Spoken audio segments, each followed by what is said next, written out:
Hello, and welcome to this session on the empathetic workplace.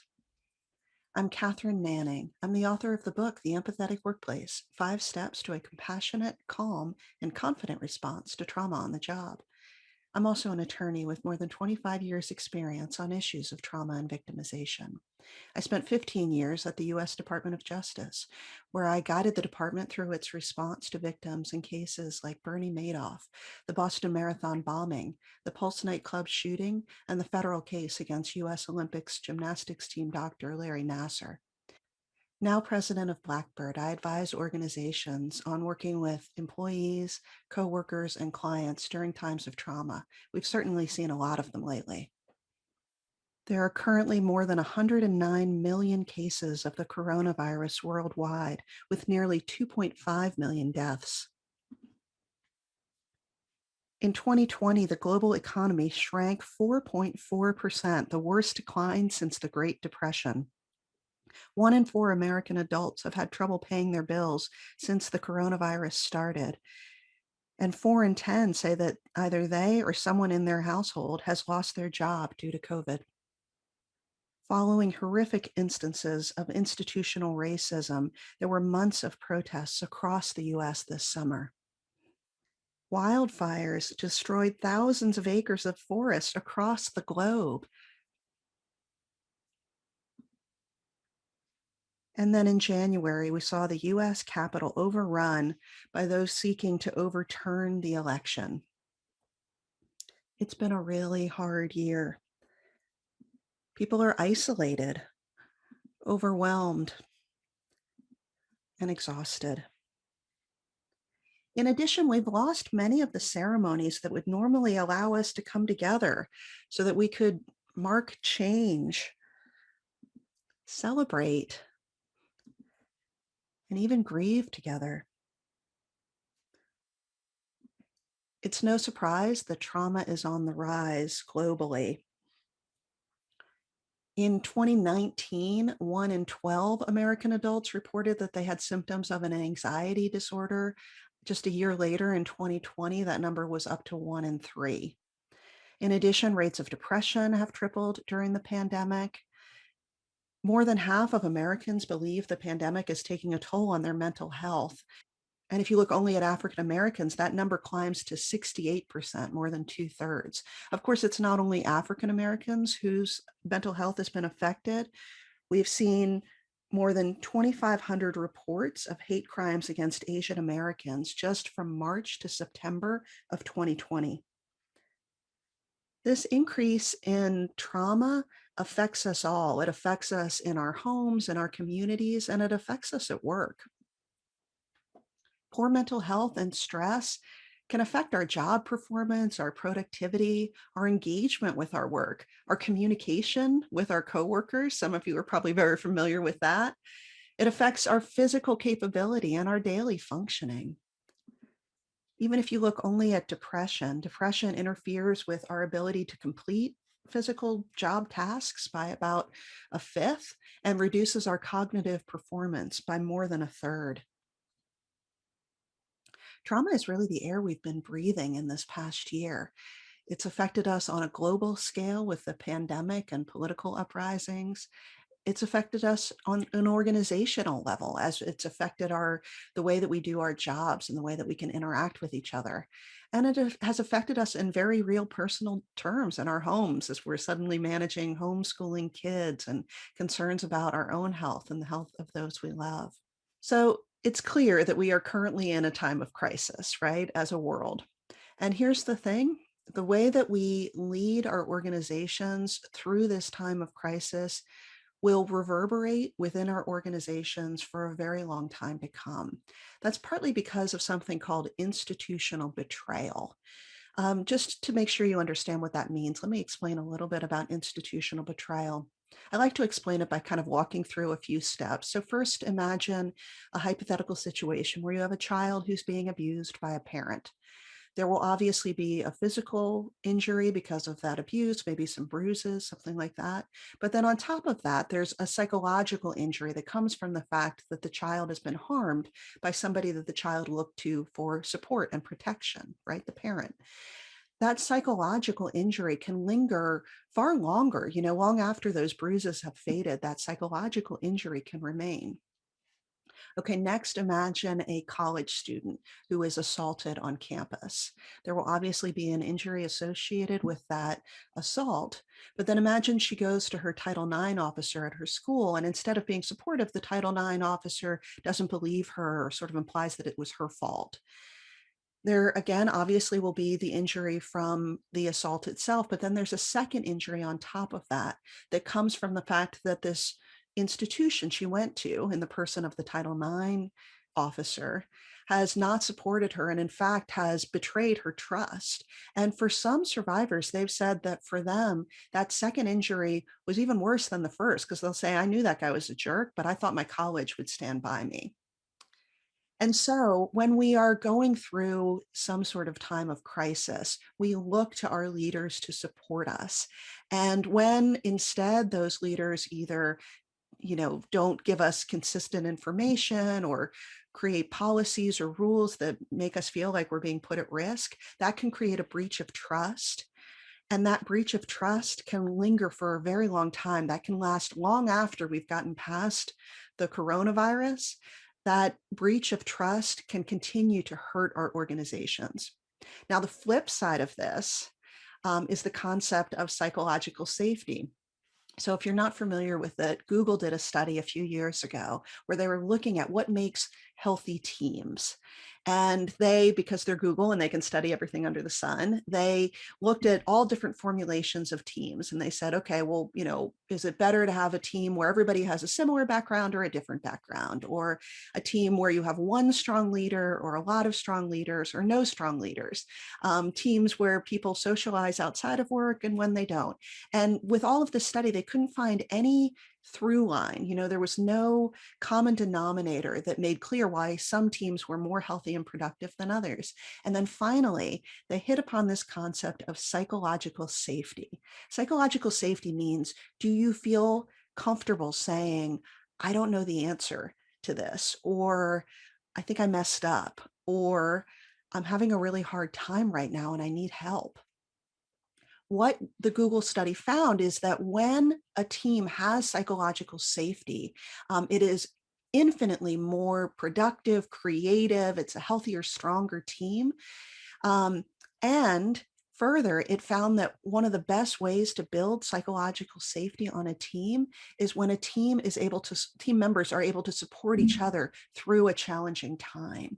And so this crisis that we're all going through right now is also an opportunity. It's a chance to lead your teams, your coworkers, your clients, by supporting them through this crisis. And that can build strong bonds of trust that will really benefit your organization for years and years to come, and increase productivity, engagement, lower absenteeism, much higher loyalty. So it's really a wonderful opportunity if we can support each other well through times of crisis. However, unfortunately, it's not always easy to do that. It can be really hard to stay present and support somebody who's having a hard time. And to understand why, I'm going to do just a very quick interlude on trauma and the brain. Now, this is going to be very high level. I'm not a psychologist, but I just want to give you a high level overview of how trauma affects the brain and why it's important that we are aware of some of the challenges around communicating during times of trauma. Our brains have evolved to protect us from danger. And so when our brains perceive that there is some danger in the environment, they instantly and automatically go into a protective mode where a few things happen. First, we get a flood of adrenaline. So our hearts start to beat faster. We start to breathe a little bit faster. We get energy pushed into our muscles. We actually, our hearing gets sharper. Our vision gets sharper. All of that obviously is our brains thinking, let's be ready just in case we have to run or fight off an attacker or something like that. And then the second thing our brains do is they suppress the parts of the brain that are less useful for protecting us from some sort of threat. Most relevantly, they suppress the part of our brain that's associated with complex thinking and rational decision making, because our brains figure, right now we don't have to read a spreadsheet, we've got to run. So you don't need that part of the brain. I'm just going to mute that a little bit so that we can focus on these other parts of the brain that are more important to protecting us.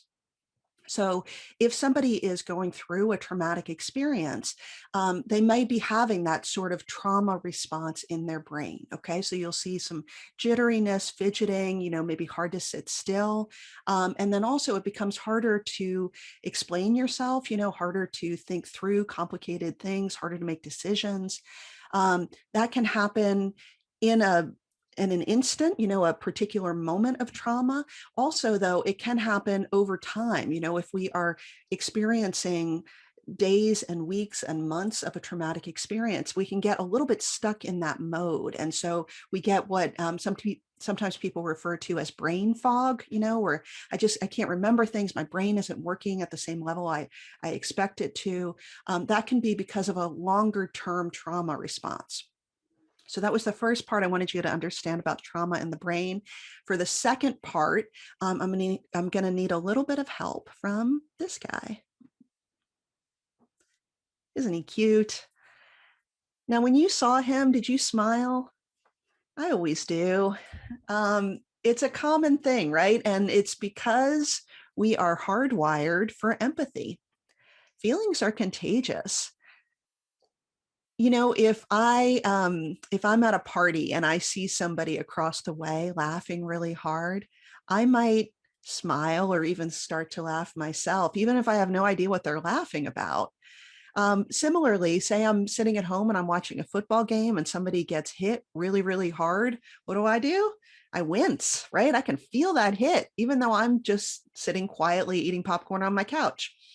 We have evolved to experience the emotions of those we're interacting with, or even to some extent, the people that we see.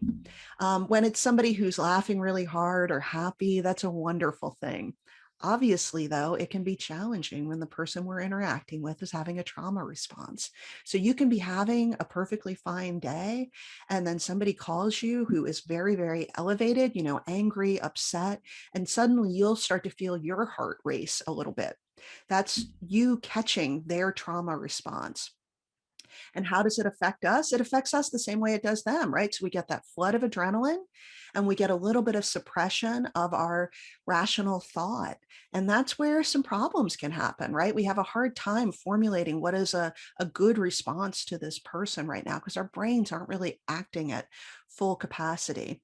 Again, this is a totally normal human response. It's just the way that we're wired, but it can be challenging to stay supportive in that moment in the way that we want to.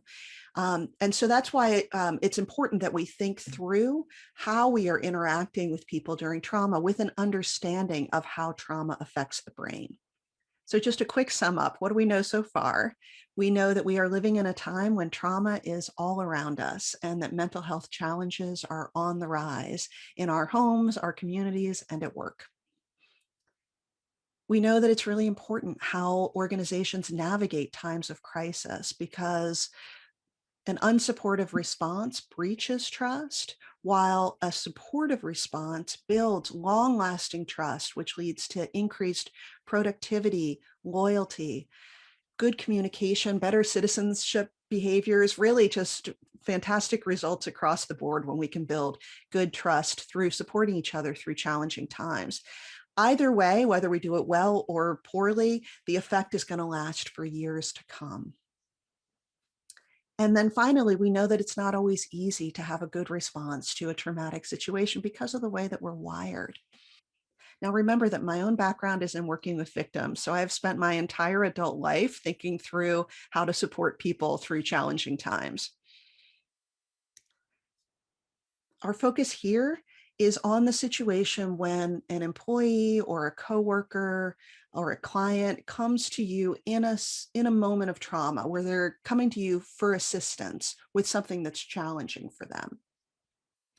And the question is, what can we do to be supportive in that moment?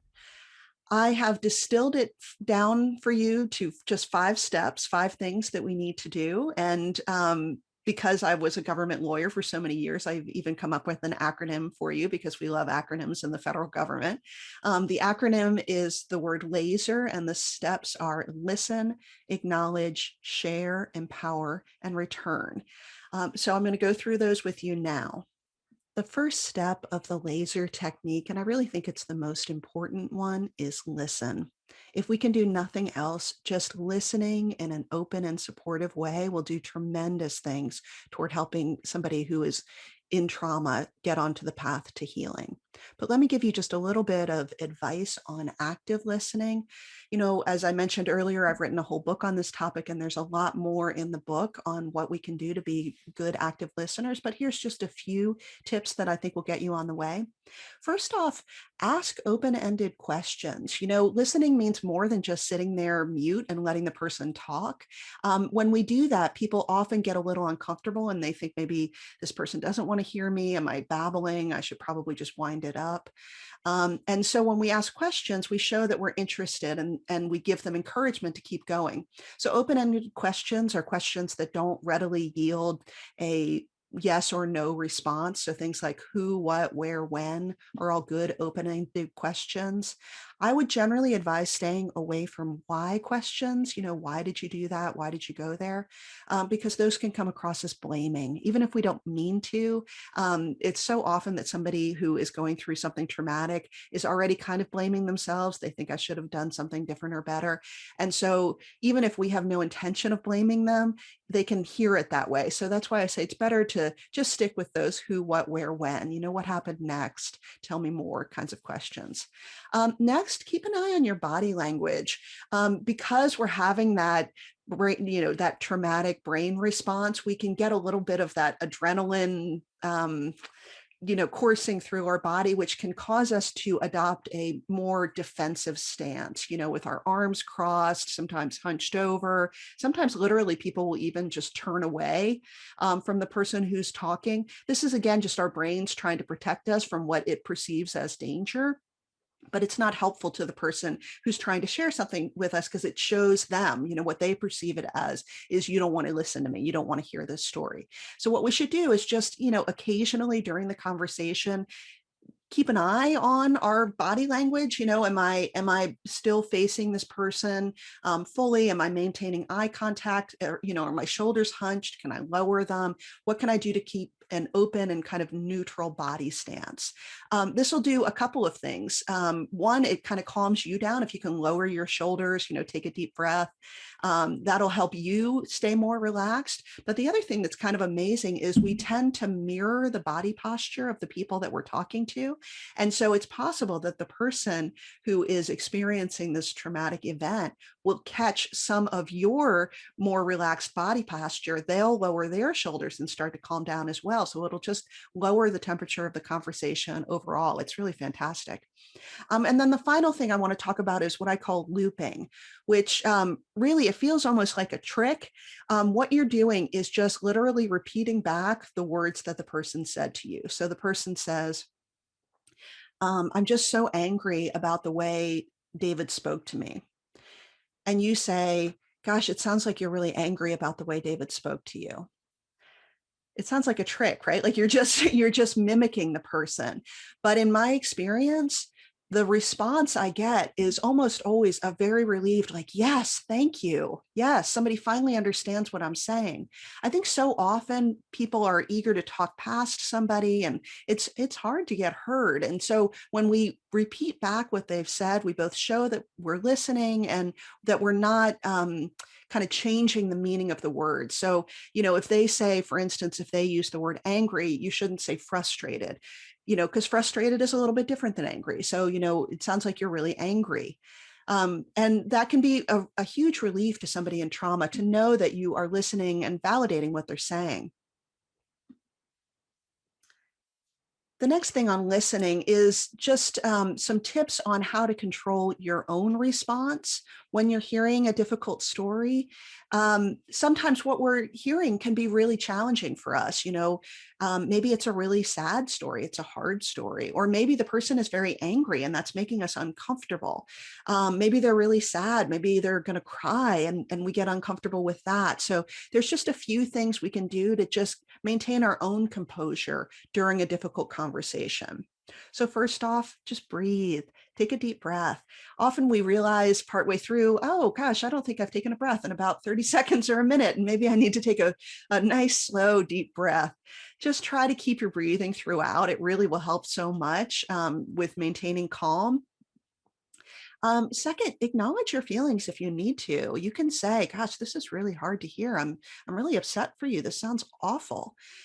Just acknowledging it both will make you feel better. You'll feel calmer, like I've been able to acknowledge my feelings, and also will help the other person if they are starting to sense your tension and they're not sure why. They think like maybe he's getting kind of angry about what I'm saying. If you can say, "I'm just really upset about what you're saying. This is hard," that will help calm them down too. And take a break if you need to. It's always okay to say, "Gosh, this is just a really hard story. I'm having a hard time listening to this right now. I really want to stay present for you, but I think I need just a quick break. Do you mind if we circle back this afternoon?" Or, I mean, it could just be, "Listen, I hate to do this, but I've got another call in 10 minutes, and I can tell that this is something where I really want to be present for you. So why don't we just stop here, and I'll give you a call this afternoon when we have more time. When would be good for you?" It's always okay to do that. Just be open and upfront with people about what you need. And then finally, none of this is an indication that you should sit there quietly if somebody has become abusive. If somebody is yelling at you or, threatening you in any way, making you feel uncomfortable, it is always okay to stop that. And the way you should do that is set a firm boundary calmly. If the other person is already agitated and you raise your voice, they're going to meet you and go up even higher. So what you want to do is make sure that you are staying completely calm in your own self. Your own countenance is very, very calm because you don't want to elevate the conversation any more than it already has. So a good idea is let the person finish whatever it is they're saying. Take a breath, count to 3 if you need to, and then set your firm boundary. So say, "Joel, I'm not going to sit here while you're yelling at me. The yelling has to stop." Just very, very clear. The yelling has to stop, Joel, or this meeting is over. And then if you have to, "Joel, I'm going to end the meeting here. I want to continue talking about it, but we have to be calmer to have this conversation." So again, just keeping an even keel, calm conversation, but setting a firm boundary about what is not okay for you. Step 2 is acknowledge. When we've been listening to somebody and they've shared with us their full story, we can have an impulse to rush right into fixing it. We want to say, "Oh, I know exactly who you should call," or I've got a tremendous resource for you on that, and let me just share it with you. It's important that we not do that right away. It might make sense to do that later. But first, what we need to do is a very, very important step. And that is just acknowledge that they've shared this story with us. And how do we do that? Literally just say, "Thanks for sharing that," right? Just let them know, "I heard you." One of my favorite quotes is by Teddy Roosevelt, and he said, "People don't care how much you know until they know how much you care." It doesn't have to be a long acknowledgement. And in fact, I think the best ones are very, very quick. But it's important that we do some statement of acknowledgement that we've heard this story. So just a few tips on that. A good acknowledgement is one that doesn't deny or distract from what the person just said. So sometimes people will say things like, "Well, you really just need to focus on your kids right now." Or, "Your mom wouldn't want you grieving like this. She would want you to be up and, taking better care of yourself." Those things are saying to the person, what you're feeling right now is not okay. You should be doing something else. You should be focused on your kids or on your mother and what she would have wanted, instead of just being right here in your anger, your sadness, whatever it is that you're feeling right now. Another sort of response in this kind of deny or distract is something along the lines of, that same thing happened to my sister and she was absolutely fine. Here's what she did. Let me tell you about that. Right. All of those things are kind of moving the conversation away from this moment and what this person is feeling onto some other grounds. Often we do it out of a desire to help. We don't want you to be sad. So we want to make you laugh by telling you a funny story or get you to focus on something else that might seem healthier or stronger in that moment. But I promise it's not going to make anything better. What that person needs is to just feel their feelings for a moment. And if you can sit there with them, that's really going to help them the most to get through this traumatic experience. Really, what we want to do is just be willing to sit with the person right here in their moment of pain. It can be tremendously helpful. It feels unhelpful, right? We feel like, but all I'm doing is saying, like, yes, I hear you. Wouldn't it be better if I could give them a book that would solve the problem? Like, it would be fantastic, right? If there were such a book that could just solve the problem. Unfortunately, that book doesn't exist. What this person needs is to feel their feelings. And if you're willing to sit there with them while they do that, boy, that really helps so, so much. And it really is the fastest way through. So the best thing we can do after we've sat with them and listened to that story of trauma is to just acknowledge it.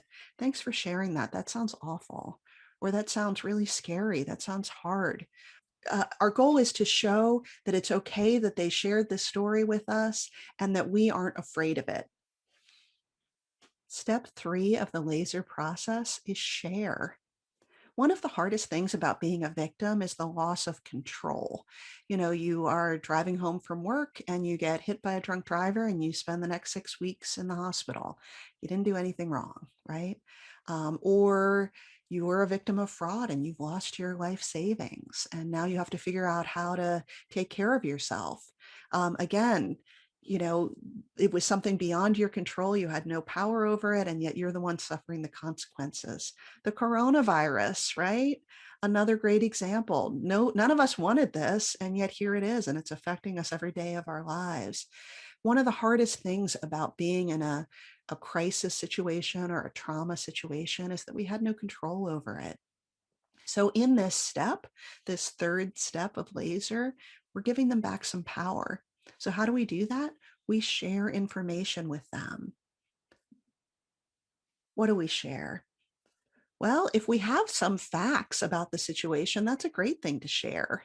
Say it was an identity theft case. There was a data breach in your company. So you reach out to your customers and you say, there was a data breach on February 28th at 2 a.m. and it affected 30,000 customers' bank account numbers. Here's what we know so far. Excellent information for somebody to have, right? They want information about what has happened to them. So if we have that, that's a great thing to share. We might not have any information, right? I mean, maybe this person coming to us is the first time we've heard anything about that. That's fine. There's still other information we can share. We can share process information. This is what happens next. This is how these types of complaints are handled in our company. This may seem obvious to you. Say you're an HR person and you have manuals and entire websites devoted to how a bias complaint is handled. It's still worthwhile to go over it again. If nothing else, it is very comforting to somebody who's going through something difficult to know that there's a process in place. It shows I'm not the only person who's ever been through this. In fact, we have a whole process here with different steps involved and people to talk to. It also does another important thing, which is shift the conversation. For a long time, the conversation has been about this other person sharing with you something challenging. Now we're shifting the energy of the conversation. It's our turn to talk. And so part of what we're doing is sharing information with the person. Even if you don't have facts or process information to share, even values information can be helpful.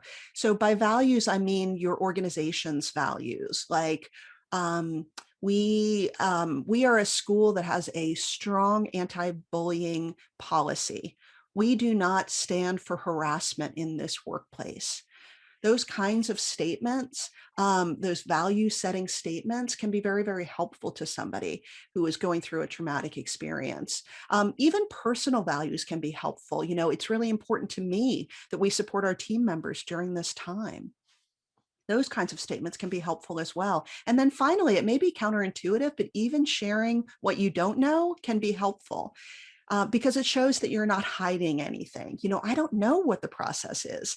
I don't know who I'm supposed to take this to, but I'll find out and I'll get back to you. Even that kind of information can be helpful. And then a final point on this share step is how to share information with somebody who's in trauma. Remember, they're going through that traumatic brain response. So the flood of adrenaline, the suppression of complex thought and decision making. So it can make it hard for them to process information. So just a few tips on how to communicate with somebody in trauma. First off, be very short and succinct in your statements. They're not going to be able to process some long, winding discussion of your corporate values and how they got that way. Very, very quick. Our school is against bullying. Our school feels strongly that bullying has no place here. The shorter, the better. Okay, so short, clear sentences is your goal.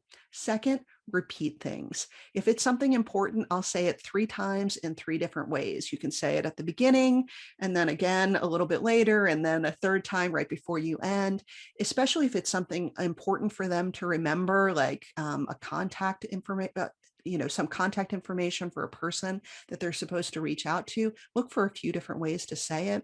And then finally, especially if it's either related to a step that they have to take or a date or number of any kind, this is a phone number or the office you need to go to, or this is the date that complaint is due. For all of those types of information, write them down.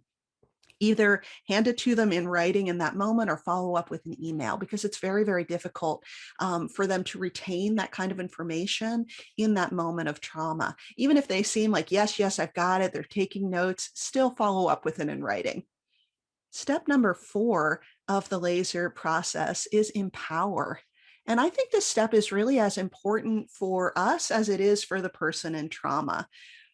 When we've been able to help somebody, sometimes there can be a desire to keep helping them.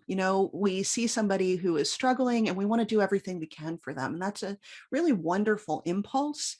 But it's important to remember that each person is walking their own path. We can't walk it for them. So just as an example, I, for years, worked with domestic violence victims. And honestly, I wanted to have pretty much every woman and child just move into my apartment with me, right? I just thought the only answer here is that I just have to take care of you and protect you. And that's the only way we're going to keep you safe. Guess what? It doesn't work, right? For a couple of reasons. One, the person who is going through the traumatic experience is always the expert in what it is that they need. Just going back to the domestic violence example, that person knows far more about what kind of danger she's in and from what than I do as an outsider. Whoever the person is who's going through this traumatic experience, we have to honor and respect their wishes and their knowledge about what it is that they need.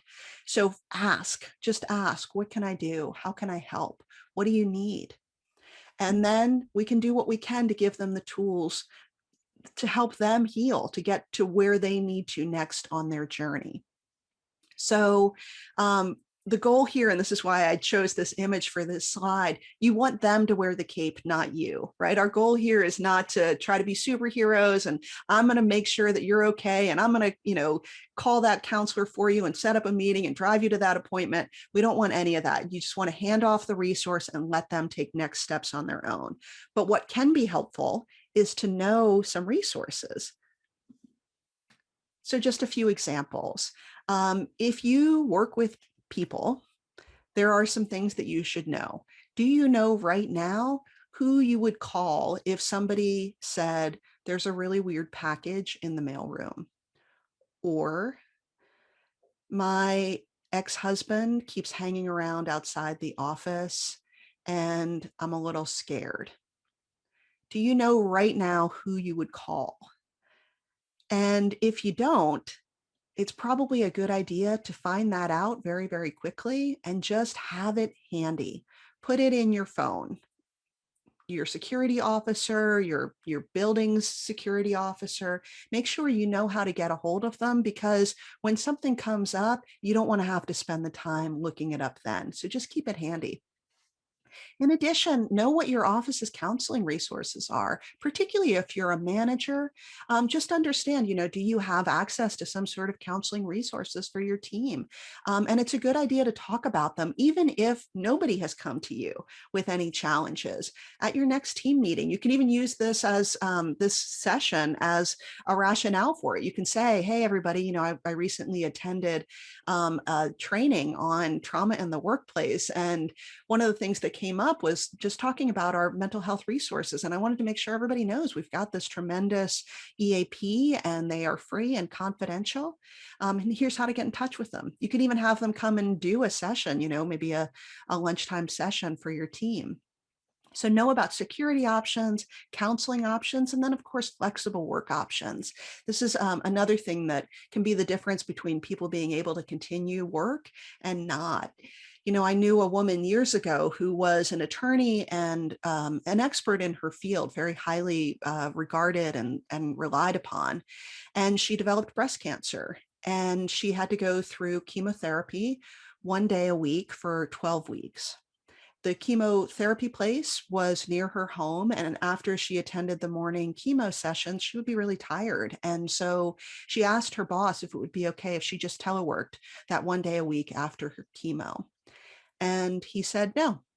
And he had no reason to say no. There was no challenge, no thing that she had to do in the office on those days, but he just didn't think that was a good precedent to set. And so he said no. So she said fine. And she made it into the office on the days she could, and she took leave on the days that she couldn't. And fortunately, she got better. She healed. And within a year, guess what? She found a new job, because what her boss had told her is, I'm not willing to be flexible with you. I'm not willing to support you when you need it. And so she was not willing to stay there for him either. Flexible work options can really make the difference in people being able to stay productive and working during challenging times, and also over the long term make a huge difference in loyalty. The final step of the laser process is return. We all need to go back to work eventually, right? When I say return, I mean both return to them as well as a return to ourselves. And for return to them, what I mean is we end the conversation well, on a good note. Thanks again for sharing this. I know what my next steps are. And let me just remind you real quick of what your next steps are. And then they walk out the door. Set a little calendar notice for yourself where you say, a week or 2 weeks or a month later, check in with Jean about what she said about her mother. Find out how she's doing. That both shows Jean that you still care about her and that you weren't just listening, to get her out of your office. But also it's a good chance to make sure that if you've shared any resources with her, she was able to access them, see if she needs anything else, has any questions. And most important, it's just an indication that we care about her and that we're going to be a continuing resource. Return, though, also means a return to ourselves.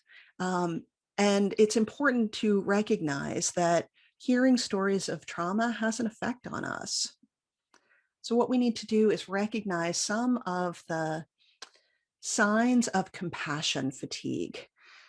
Compassion fatigue is something that can creep up on us slowly over time, or it can happen very, very quickly after a particularly difficult situation. Some of you may be familiar with some of these feelings: anxiety, sadness, insomnia, a feeling of guilt or helplessness, maybe a weakened immune system, getting sick all the time. All of those are indications that we've just run too low, and that maybe in our desire to help somebody else, we have failed to support ourselves in the way that we need to. So just a few words of advice on protecting yourself against compassion fatigue. And I say this, I have to say, as somebody who is not always very good about it myself. So I'm just going to tell you, these are the things that help me in case they're helpful for you. One is do everything you can to maintain those healthy boundaries. Remember, we talked earlier about making sure the other person wears the cape, not you. If you find yourself suddenly running around and spending hours on the phone with people and doing all sorts of research for them, that might be a sign that you're going beyond those boundaries. Remember, the goal is give them the resource and let them take the next steps themselves. In particular, don't tie your own happiness to someone else's recovery. I spoke with a woman one time who was an HR person, and she said, one of my team members came to me and told me that she'd been sexually assaulted by her boss. And I did all the right things. I listened and I believed her. I gave her resources to counseling. I helped her to get paid leave. We worked really hard, and eventually we were able to get the guy fired.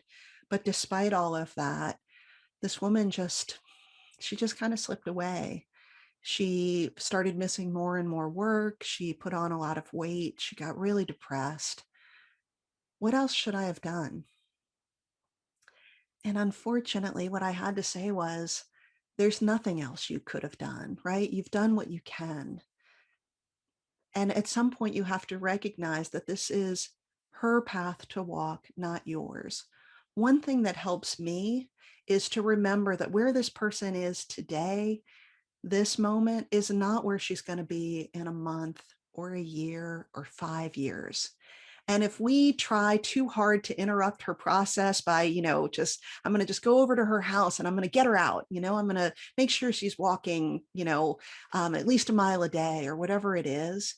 Maybe that's not her process. Maybe she needs to have this moment of grieving, and then she's going to do something incredible that we never could have even envisioned. We have to let her walk the path that is right for her. That both helps her and it helps us.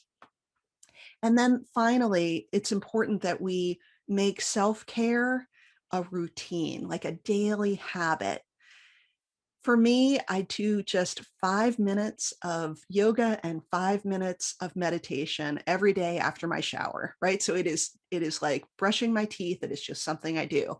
It can be for you, maybe it's playing the piano for 30 minutes after dinner or walking the dog at lunchtime. Whatever it is, make sure that it's a promise, a daily commitment. And then finally, make it a habit to talk about the difficult things. We hear these stories and we want to think that you know, we're not being affected. We're superhuman and we can hear all these hard stories and it doesn't have an impact on us. But the reality is it does. And so we have to make it part of our process that we find a way to vent, to shed these difficult things. And obviously we have to worry about confidentiality. So maybe we only share it within our team at work or in therapy. Journals are great too. I often write in a journal every morning, and I find that really comforting as well. So find a way to express out the things that are challenging to you, because otherwise they get bottled up and they make an impact on us over time. So those are the 5 steps: listen, acknowledge, share, empower, and return. These steps have helped me on a hotline call with a battered woman. They've helped me to calm down a furious coworker who's just left a meeting where his boss belittled him in front of a bunch of people. They've helped me to craft department policy on how we work with terrorism victims. And they've helped me in 10-minute conversations at the dog park. They've helped me with my kids a lot. When I was in college, I played rugby, and one of the things that my coach taught me was about how to get tackled. And he said, often people think that in order to withstand a tackle, you need to build up your leg muscles, that if you have really strong legs, you can run through a tackle. But he said that's actually not true, that what you need to do in order to withstand a tackle is to have a really strong core. You have to build up your stomach muscles, because your core is where your balance is, and that will keep you upright and moving forward, even when something really strong and heavy comes flying at you. I think about these laser steps as a way of building up my core so that I have what I need to stay balanced, calm, and moving forward, even when something really hard and challenging is coming at me fast. Organizations need strong cores too. We have to find ways to keep ourselves upright and moving forward, even when some really hard things are coming flying at us. The pandemic will end someday, right? But change doesn't end. There's something else that's coming down the pike, and we have to be prepared to meet it with compassion, with honesty, with courage. That's what the laser technique gives you. It gives you a plan so that you can manage the hard things. So this is how to get in touch with me. As you saw, I have a book. It's called The Empathetic Workplace: 5 Steps to a Compassionate, Calm, and Confident Response to Trauma on the Job. It just came out in February, and it's available everywhere books are sold. Amazon, Barnes & Noble, your local bookstore, you can find it. You can always reach out to me as well. So you have my book website and my business website there, as well as Twitter, LinkedIn, Facebook, Instagram. I do training, consulting, coaching, and I love talking about these issues with people. So please do not hesitate anytime to reach out to me if I can be of help in any way. Thank you so much for your time and attention today. And thank you for everything you're doing to help support those around you and to take care of yourselves. Thank you.